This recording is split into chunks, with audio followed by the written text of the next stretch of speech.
Вториот елемент, првото детенце пораснало така, има 3-4-5 годинки, заминало можеби во образование и така натака. Со судни маки го запишале во детска градинка.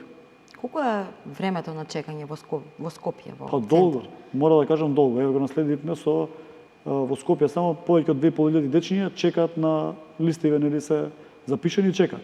Чекаат 3, 4, 6 месеци, 9 месеци. Тоа веќе така дете веќе се формирало, пораснало.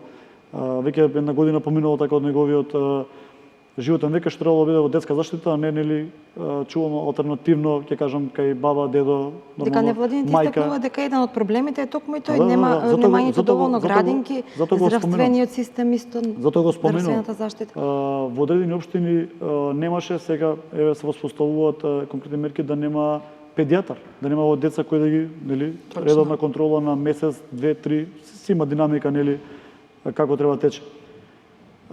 Така да не е само дали ќе дадеме ние еднократна помош на овие семејства. Добро, кој е планот? Ќе дадеме еднократна или подолга? Тие се еднократни помошти кои што се дава, така е воспоставен системот. Секако се размислува на модел каде што ќе се поддржуваат, нели, да биде тоа подолготрајно, во подолг временски период. Тоа е едното од размислувањата кои што ги имаме во моментот.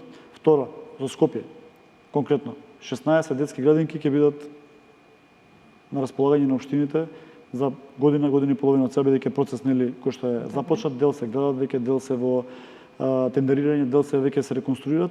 Така да 16 нови детски градинки ќе значи зголемување капацитетите за 3000 дечиња.